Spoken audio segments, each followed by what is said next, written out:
Hello everyone, welcome back to our YouTube channel. आज हम हिंदी से क्लास 9 से क्षितिज के भाग सेकंड से केदारनाथ अग्रवाल जी का चैप्टर चंद्रगहना से लौटती बेर देखेंगे। तो इससे पहले हम केदारनाथ अग्रवाल जी के बारे में कुछ जान लेते हैं। केदारनाथ अग्रवाल जी का जन्म उत्तर प्रदेश के बांदा जिले के कमासिन गांव में सन 1911 ईस्वी में हुआ। उनकी शिक्षा इलाहाबाद और आगरा विश्वविद्यालय से हुई। केदारनाथ अग्रवाल पेशे से वकील भी रहे हैं। उनका तत्कालीन साहित्य आंदोलनों से गहरा जुड़ाव रहा है। सन 2000 में उनका देहांत हो गया। इनकी कृतियां हैं नींद के बादल, युग की गंगा, फूल नहीं रंग बोलते हैं, आग का आईना, पंख और पतवार, हे मेरी तुम, मार प्यार की थापें और कहे केदार खरी खरी। उन्हें सोवियत लैंड नेहरू पुरस्कार और साहित्य अकादमी पुरस्कार से सम्मानित किया गया। केदारनाथ अग्रवाल प्रगतिवादी धारा के प्रमुख कवि माने जाते हैं। जनसामान्य का संघर्ष और प्रकृति सौंदर्य उनकी कविताओं का मुख्य प्रतिपाद्य है। उनके यहाँ प्रकृति का यथार्थवादी रूप व्यक्त हुआ है, जिसमें शब्दों का सौंदर्य है, ध्वनियों की धारा है और है स्थापत्य की कला। संगीतात्मकता उनके काव्य की एक अन्यतम विशेषता है। बुंदेलखंडी समाज का दैनंदिन जीवन अपने खुलेपन और उमंग के साथ उनके काव्य में अभिव्यक्त हुआ है। केदार कविता की भाषा को लोक भाषा के निकट लाते हैं और ग्रामीण जीवन से जुड़े बिंबों को आत्मीयता के साथ प्रस्तुत करते हैं। अब देखिए इस कविता में क्या है, इसके बारे में देख लेते हैं। प्रस्तुत कविता में कवि का प्रकृति के प्रति गहन अनुराग व्यक्त हुआ है। वह चंद्रगहना नामक स्थान से लौट रहा है, यानी किसी गांव का नाम चंद्रगहना है। लौटते हुए उसने किसान मन को खेत खलिहान एवं उनका प्राकृतिक परिवेश सहज आकर्षित कर लेता है। इस कविता में कवि की उस सृजनात्मक कल्पना की अभिव्यक्ति है जो साधारण चीज़ों में भी असाधारण सौंदर्य देखती है और उस सौंदर्य को शहरी विकास की तीव्र गति के बीच भी अपनी संवेदना में सुरक्षित रखना चाहती है। यहाँ प्रकृति और संस्कृति की एकता व्यक्त हुई है। तो चलिए देखते हैं। चंद्रगहना से लौटती बेर। यहाँ पे देखिए, यहाँ पे बहुत ही सुंदर मार्मिक चित्रों का वर्णन किया गया है। यहाँ पे ये चित्र भी बहुत ही सुंदर है। यहाँ पे देखिए मटर और अलसी के विवाह की तैयारी चल रही है। चने और अलसी के विवाह की तैयारी चल रही है, तो उसका भी चित्र यहाँ पे प्रतिद्वंदित किया गया है। चलिए इसको देखते हैं।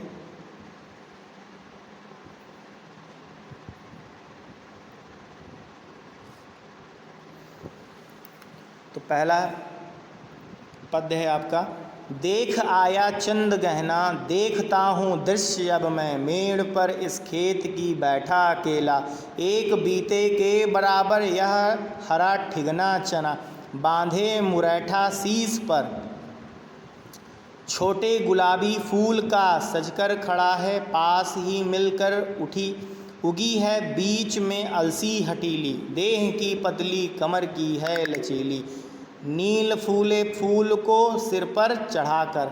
अब इसका संदर्भ लिखना हो तो कैसे लिखेंगे? संदर्भ प्रस्तुत पद्यांश हमारी पाठ्य पुस्तक क्षितिज भाग प्रथम के चंद्रगहना से लौटती बेर नामक पाठ से लिया गया है। इसके रचयिता केदारनाथ अग्रवाल जी हैं। प्रसंग, प्रस्तुत पद्यांश में अग्रवाल जी ने गांव के सुंदर दृश्य, गांव की सुंदरता का मार्मिक वर्णन किया है या गांव की सुंदरता के दृश्य को अपनी कविताओं के माध्यम से प्रस्तुत किया है। व्याख्या देखिए, इसमें चंद्रगहना नामक गांव से केदारनाथ अग्रवाल जी गए हुए हैं चंद्रगहना नामक गांव को देखने के लिए, और वहाँ से वो लौट रहे हैं। तो वहाँ से लौटने के बाद गांव के आसपास जो खेत खलिहान है उसकी सुंदरता उन्हें बहुत आकर्षित करती है। तो उस खेत खलिहानों की सुंदरता का वर्णन करते हुए कहते हैं, उस दृश्य को वो बताते हैं कि वहाँ क्या घटित हुआ उस खेत में। तो कहते हैं देख आया चंद्रगहना, जब मैं चंद्रगहना नामक गांव से लौट रहा था, वो देख करके आ रहा था, देखता हूँ दृश्य अब मैं उस दृश्य को देख रहा हूँ। मेड़ पर इस खेत की बैठा अकेला। कहते हैं कि गांव से थोड़ा सा बाहर जब खेत खलिहानों की तरफ मैं बढ़ा, गांव से निकलकर खेत खलिहानों की तरफ आया, तो एक खेत की मेड़ पर मैं बैठ गया और वहाँ से मैं दृश्य को देख रहा हूँ। एक बीते के बराबर या हरा ठिगना छाया। कह रहे हैं कि वहीं खेतों में चने के पेड़ लगे हुए हैं और वो उनकी लंबाई लगभग एक बीते के बराबर है। एक फीट समझ सकते हैं आप, एक ज़्यादा से ज़्यादा एक फीट, तो एक बीते के बराबर उसकी लंबाई से एक ठिगना चना जो है वहाँ पे उगा हुआ है। बांधे मुरैठा शीश पर छोटी गुलाबी फूल का, और ऊपर जो है, ऊपर देखोगे चने में ऊपर पंखुड़ियाँ निकली रहती हैं, जहाँ से चने के बालियाँ आती है, फूल आते हैं। तो कह रहा है वहाँ पे पंखुड़ियाँ निकली हुई है, और वो पंखुड़ियाँ किस प्रकार प्रतीत हो रही है, जैसे शादी के समय कोई विवाह करने जा रहा है और सर पे मुकुट धारण किया हुआ, मुकुट पहना हुआ, उसी प्रकार उसने क्या काम किया हुआ है। एक बीते के बराबर या हरा ठिगना चना बांधे मुरैठा शीश पर, अपने सर पर एक पगड़ी बांधे हुए है, या कह सकते हैं आप जब भी शादी करने के लिए दूल्हे को तैयार किया जाता है तो ऊपर देखा होगा कि आपने सर पे जो है पगड़ी बांधता है, तो वही पगड़ी वो लगाए हुए है। बांधे मुरैठा शीश पर छोटी गुलाबी फूल का, गुलाबी रंग के फूल का। सज कर खड़ा है पास ही मिलकर, वहीं पर सज कर खड़ा है, मानो विवाह करने जा रहा है। ठीक है, ये कल्पना है कवि की।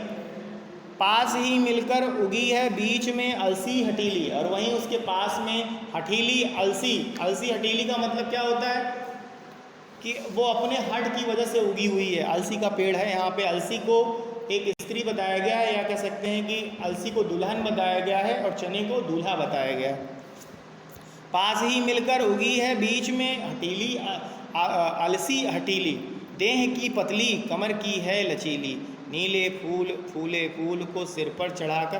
अब देखो यहाँ हटीली शब्द क्यों आया है, ये यहाँ पे बता दिया गया है। कैसे कहते हैं, देह की पतली, यानी उसका शरीर बहुत पतला है, इसीलिए उसको स्त्री कहा गया। देह की पतली कमर की है लचीली, उसकी कमर लचीली। यहाँ लचीली का तात्पर्य है कि हवाएं चलती हैं तो एक तरफ मुड़ जाती है, फिर हवा बंद हो जाती है तो फिर दूसरी तरफ आ जाती है। तो यहाँ पे यही मतलब है, देह की पतली कमर की है लचीली, कमर की लचीली है। नील फूले फूल को सिर पर चढ़ाकर, नील फूले फूल को सिर पर चढ़ाकर, यानी उसके सर पर नीले नीले फूलों का वो मुकुट पहनी हुई है। तो यहाँ पे देखो ये समझ में आ गया कि छोटे गुलाबी फूल का सजकर खड़ा है, पास ही मिलकर उगी है बीच में अलसी हटीली।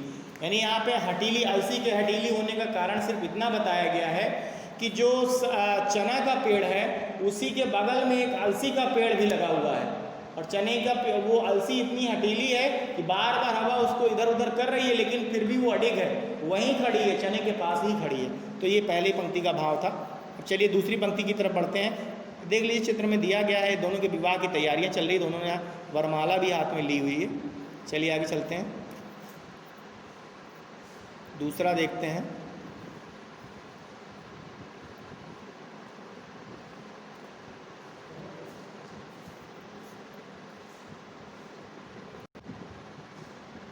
चलिए दूसरे पैराग्राफ पे आते हैं। कह रही है जो छुए यह, दूं हृदय का दान उसको, और सरसों की न पूछो। हो गई सबसे सयानी, हाथ पीले कर लिए हैं, ब्याह मंडप पे पधारी। फाग गाता मास फागुन आ गया है आज जैसे, देखता हूँ मैं स्वयंवर हो रहा है। प्रकृति का अनुराग अंचल हिल रहा है इस विजन में, दूर व्यापारिक नगर से प्रेम की परिभूमि उपजाऊ अधिक है, और पैरों के तले है एक पोखर, उठ रही इसमें लहरिया। नील तल में जो उगी है घास भूरी, ले रही वह भी लहरिया। एक चांदी का बड़ा सा गोल खंभा आँख को है चकमकाता है, कई पत्थर किनारे पी रहे चुपचाप पानी, प्यास जाने कब बुझेगी चुप खड़ा बगुला डुआए टांग जल में, देखते ही मीन चंचल ध्यान निद्रा त्यागता है। लोग क्या करें, कह रही है जो छुए या दूं हृदय का दान उसको। आप दूसरी पंक्ति में कह रहे हैं, उसके बाद की पंक्ति है, कहते हैं केदारनाथ अग्रवाल जी कहते हैं कि मानो ऐसा कह रही है कि यदि उसे कोई स्पर्श कर ले तो अपने हृदय का दान दे दे, और सरसों की ना पूछो। कहते हैं सरसों की तो कोई बात ही मत करो, सरसों अब तो सयानी हो गई। सयानी का मतलब यहाँ पे बड़ी हो गई, यानी सरसों को यहाँ स्त्री दिखाया गया। वो कह रहे सरसों लड़की जो है बड़ी हो गई है, ब्याह के लायक हो गई है। और सरसों की ना पूछो, उसकी मत पूछो, ब्याह के लायक हो गई है, हो गई सबसे सयानी, सबसे बड़ी हो गई है। हाथ पीले कर लिए। हाथ पीले का मतलब समझते हो? यहाँ पे हाथ पीले का मतलब होता है मेहंदी लगाना। तो यहाँ तात्पर्य ये है कि उसके फूल कैसे पीले रंग का, तो उसी पर व्यंग कसते हुए कभी कह रहा है कि हाथ पीले कर लिए, उसके हाथ पीले हो गए, यानी उसने हाथों में मेहंदी लगा ली है।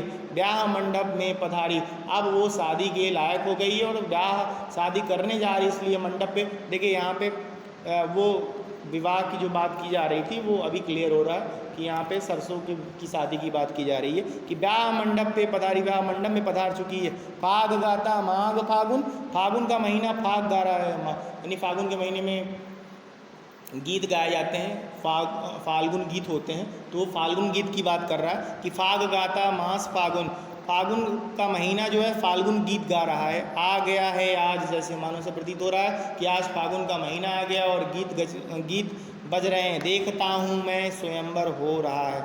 अब देखो केदारनाथ अग्रवाल जी अपनी कल्पना से कहते हैं कि मैं सामने देख रहा हूँ कि उस सयानी लड़की जो सरसों है उसका विवाह स्वयंवर होने वाला है, वो विवाह करने जा रही है। देखता हूँ मैं स्वयंवर हो रहा, उसका स्वयंवर हो रहा। प्रकृति का अनुराग अंचल हिल रहा। इस विजन में कह रहे हैं कि इस सुंदरता में प्रकृति विचलित हो रही है, प्रकृति ऊपर से देख रही है पृथ्वी पर, धरा पर जो ये सुंदर स्वयंवर होने जा रहा है उस स्वयंवर को सब देख रहे हैं। इस विजन में, इस संसार में सब देख रहे हैं। दूर व्यापारिक नगर से प्रेम की भूमि उपजाऊं अधिक। अब देखो यहाँ पे तंज कसते हैं केदारनाथ अग्रवाल जी, कहते हैं कि इन शहरों के लोगों से, शहरों का जीवन जो है ग्रामीण जीवन से बहुत ही बदतर है। ग्रामीणों का जीवन, हमारे आसपास के गांव जो हैं बहुत ही अच्छे हैं। देखता हूँ स्वयंवर हो रहा, प्रकृति का अनुराग अंचल हिल रहा। इस विजन में दूर व्यापारिक नगर में जो ये व्यापारिक शहर हैं, प्रेम की परिभूमि उपजाऊ अधिक, उनसे लाख गुना, कई गुना ये प्रेम रूपी उपजाऊ भूमि अच्छी है। और पैरों के तले हैं एक पोखर। अब अग्रवाल जी बताते कि जहाँ मैं बैठा हूँ जिस मेड़ पर, उसी के मेरे पैर के नीचे से एक तालाब बह रहा है, एक पोखर है, तालाब कहते हैं। और पैरों के तले है एक पोखर, उठ रही इसमें लहरिया। और कह रहे हैं कि तालाब नीचे, मेरे पैरों के नीचे एक तालाब है और उस तालाब में लहरें, पानी की लहरें उठ रही हैं। नील नल में जो उगी है घास भूरी, और उस नीले तल पर जो पानी का जो तल है उस पर हरी हरी घास, भूरी भूरी घास भूरी उगी हुई है। ले रही वह भी लहरिया, और जब पानी की लहरें उसको स्पर्श करती हैं तो वो भी लहरों के साथ कुछ दूर तक जाती है, जितनी दूर तक उसकी लंबाई होती है उतनी दूर तक जाती है, फिर वापस आती है। नील तल में जो उगी है घास भूरी, ले रही वह भी लहरिया। एक चांदी का बड़ा सा गोल खंभा, आँख को है चकमकाता। अब देखो यहाँ पे एक खंभे को अग्रवाल जी कहते हैं कि एक चांदी के समान एक खंभा लगा हुआ है जो आँखों को चकमकाता है। जब उस पर सूर्य की रोशनी पड़ती है तो उसका प्रतिबिंब जो है आँखों पर पड़ रहा है। कई पत्थर किनारे पी रहे चुपचाप पानी। अब देखो यहाँ पोखरा है, तालाब है, तो उसके आसपास पत्थर भी होंगे। तो वही केदारनाथ अग्रवाल जी कहते हैं कि इस तालाब के किनारे जो हैं कई सारे पत्थर रखे हुए हैं और वो क्या कर रहे हैं, चुपचाप पानी को पी रहे हैं, यानी किसी से कुछ बोल नहीं रहे हैं, पानी को सिर्फ पी रहे हैं। पी रहे चुपचाप पानी, प्यास जाने कब बुझेगी। पता नहीं कब से ये पानी पी रहे हैं और पता नहीं कब तक पानी पिएंगे, कब इनकी प्यास जाएगी उसका अभी कुछ पता नहीं है, लेकिन ये पानी पी रहे हैं। प्यास जाने कब बुझेगी, चुप खड़ा बगुला डुबाए टांग जल में। और बगुला क्या किया हुआ है, चुप खड़ा बगुला डुबाए टांग जल में, और जल में बगुले ने अपने पूरे टांग को, पैर को डुबो रखा है। किसकी तलाश में, मछली की तलाश में। देखते ही मीन चंचल ध्यान निद्रा त्यागता। और जैसे कोई किसी स्थान पर स्थिर हो गया है, आपने वर्ड सुना होगा स्टैचू, मतलब वहीं खड़े हो जाना, तो वहीं रुक जाना, हिलना नहीं बिल्कुल भी, स्टैचू हो जाना, बिल्कुल हिलना नहीं। वैसे बगुला क्या है, एकदम स्टैचू हो गया पानी में, बिल्कुल हिल नहीं रहा। लेकिन जैसे ही मछली उसके पास से गुजरती है वैसे उसकी निद्रा टूटती है और झपट मारता है उस पर। चुप खड़ा बगुला डुबाए टांग जल में, देखते ही मीन चंचल ध्यान निद्रा त्यागता है। और जैसे ही मछली को देखता, मीन का मतलब मछली को देखता है, वैसे ही उसकी निद्रा भंग हो जाती है, ध्यान निद्रा भंग होती है। चलिए अगले पैराग्राफ में चलते हैं।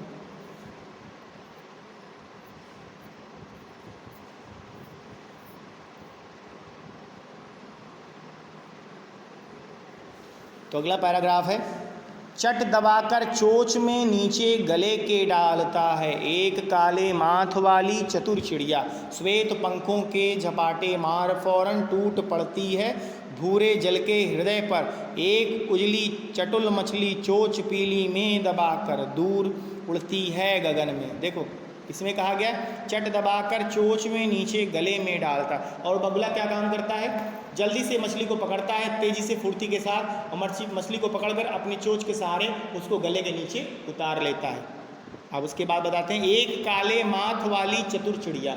तभी आसमान में, गगन में एक काले माथ यानी उसका माथे का रंग जो है वो काला है, एक चालाक चिड़िया दिखाई देती, श्वेत पंखों के झपाटे मार फौर, उसके पंखों का रंग कैसा है, सफ़ेद रंग का है, और झपाटे मार करके भरे जल के हृदय में टूट पड़ती है, भरे जल के हृदय में। और ऊपर से झपाटे मारते हुए जल्दी से सफ़ेद पंखों वाली एक चिड़िया पानी के बीचों बीच चली जाती है, एक उजली चटुल मछली चोंच पीली में दबाकर दूर उड़ती है गगन में। और तभी वहाँ से एक मछली गुजरती है और उस मछली को अपने पीले रंग के चोंचों में दबा करके आसमान में उसको लेकर के उड़ चली जाती है, दूर उड़ती है गगन में। ओ यहीं से भूमि ऊंची है जहाँ से रेल की पटरी गई। अब बता रहे हैं कवि कि जहाँ मुझे जाना था, मैं किसका, अब देखो यहाँ पे सब स्पष्ट हो गया, वो किसका इंतज़ार कर रहे हैं, वो ट्रेन का इंतज़ार कर रहे हैं, उन्हें अपनी शहर वापस लौटना है। तो वो ट्रेन के आस पास की पटरियाँ हैं, वहीं पर इंतज़ार कर रहे हैं, और वहाँ से कहते हैं कि यहीं से भूमि ऊंची है जहाँ से रेल की पटरी गई। बताते हैं रेल की पटरियाँ जहाँ से गई हैं वहीं से भूमि जो है थोड़ी सी ऊपर उठी हुई है, ऊंची है। ट्रेन का टाइम नहीं है, मैं यहाँ स्वच्छंद हूँ। अब बताते हैं कि ट्रेन का आने का समय मुझे नहीं पता, कब कितने बजे ट्रेन आएगी उनको नहीं पता है। वो स्वच्छंद है, मतलब उनके पास किसी भी चीज़ की परेशानी नहीं है, किसी भी चीज़ की चिंता नहीं है, उन्हें कब जाना है, जब ट्रेन आएगी तब जाना है, वो ये जान करके सोच करके बैठे हुए हैं। जाना नहीं, मैं यहाँ स्वच्छंद हूँ, जाना नहीं है चित्रकूट की अनगढ़ चौड़ी, कम ऊंची ऊंची पहाड़ियाँ दूर दिशाओं तक फैली हैं। अब बताते हैं कि मुझे नहीं जाना है, कहाँ, चित्रकूट में, वो रहते हैं चित्रकूट में, तो बता रहे हैं चित्रकूट की अनगढ़ चौड़ी कम ऊंची ऊंची पहाड़ियाँ हैं दूर दूर दिशाओं तक फैली हुई, मुझे वहाँ नहीं जानता। बाज भूमि पर इधर उधर रीवा के पेड़ कांटेदार कुरूप खड़े हैं। बताते हैं कि वहाँ की जो भूमि है बंजर है, वहाँ सिर्फ रीवा के पेड़ हैं जो कांटेदार हैं, कुरूप मतलब जिसमें सुंदरता ना हो, वैसे पेड़ खड़े हुए हैं वहाँ पे। सुंदरता ना होने का मतलब ये है कि रीवा के पेड़ हैं, सिर्फ कांटे ही कांटे दिखाई दे रहे हैं, कोई पत्ती दिखाई नहीं दे रही, तो उसमें सुंदरता किस बात की। तो ये इसलिए इसको कुरूप बता रहे हैं, सुंदर रूप वाला नहीं है। सुन पड़ता है मीठा मीठा रस टपकता सुग्गे का स्वर, टे टे टे सुन पड़ता है वनस्थली का हृदय चीरता। और वो बताते हैं कि यहाँ सुनाई दे रहा है क्या, सुग्गे का यानी तोते का मीठा स्वर, जो तोता बोलता है तो टेर टेर टेर की आवाज़ जो कर रहा है, उसका वो मधुर सुंदर गीत मुझे सुनाई दे रहा है। इस वनस्थली का हृदय चीरता, यहाँ की सुंदरता को चीरता हुआ तोते का जो गीत है वो सुनाई दे रहा है मुझे। आखिरी पंक्तियाँ हैं, इसको भी देख लेते हैं। उठता गिरता सारस का स्वर। बताते हैं कि सारस का स्वर जो है, सारस पक्षी है, उसका स्वर क्या है, उठ रहा है गिर रहा है। उठने और गिरने से तात्पर्य ये है यहाँ पे, तो एक बार बोल रहा है तो उसकी आवाज़ गूंज रही है, और जैसे ही उसकी गूंजने की आवाज़ ख़त्म होने वाली होती है वैसे फिर से वो बोल देता है। तो इस तरह जो है उसकी आवाज़ जो है उठ रही है, गिर रही है, धीरे धीरे हो रही है, फिर तेज हो रही है। सारस का स्वर टिरटो टिरटो मन होता है, उसका मन कैसा हो रहा है, टिरटो टिरटो जो आवाज़ निकाल रहा है उस जैसा हो रहा है। मन हो टीटू टीटू आवाज़ जो कर रहा है वो उठ रही है गिर रही है, उठ रही है गिर रही है। मन होता है उड़ जाऊँ मैं फैल मन हो। अब देखो केदारनाथ जी अपनी कल्पना के बारे में बता रहे हैं कि जो मैं कल्पना कर रहा हूँ मेरा मन कैसा महसूस हो रहा है उसको बता रहे हैं। मन होता है उड़ जाऊँ मैं, मेरा मन कर रहा है मैं उड़ जाऊँ, पर फैलाए सारस के संग, मुझे भी पंख लग जाए और मैं भी सारस के साथ उसका साथी बन करके मुझे भी उड़ने का मन कर रहा है, मैं भी चाहता हूँ कि मैं उड़ जाऊँ। पर फैलाए सारस के संग, सारस के संग मैं उड़ जाना चाहता हूँ। जहाँ जुगल जोड़ी रहती है, जहाँ जुगल जोड़ी बने, जुगल जोड़ी का मतलब दोनों लोग सारस और मैं, हरे खेत में, हरे हरे खेतों, दूर दूर तक हरे हरे खेत दिखाई दे, सच्ची प्रेम कहानी सुन लूँ, मैं ये प्रेम की सच्ची कहानी सुन लूँ चुप्पे चुप्पे मतलब छुप करके। अब देखो यहाँ पे केदारनाथ अग्रवाल जी ने ग्राम चंद्रगहना नामक गांव की सुंदरता के बारे में वर्णन किया है तथा साथ ही साथ ये बताने का प्रयास किया है कि यदि आप महसूस करें तो पेड़ पौधे पक्षी क्या कहते हैं, क्या वो करना चाहते हैं, उनकी सुंदरता को आप यदि महसूस करें तो इस प्रकृति की सुंदरतम रूप को जो हमें दिखाई नहीं देता उसे आप दर्पण में, अपने मन रूपी कल्पना के दर्पण में आसानी से देख सकते हैं। तो बस इतना ही था। हम नेक्स्ट वीडियो में नेक्स्ट चैप्टर लेके आएंगे, जैसा कि मैंने पहले भी बताया था आपको कि हम इसके सभी भावार्थ कंप्लीट कर लेंगे तो फिर इसके क्वेश्चन आंसर्स प्रश्न उत्तर देखेंगे। तो आज के लिए बस इतना ही। Thank you. जय हिंद, जय भारत।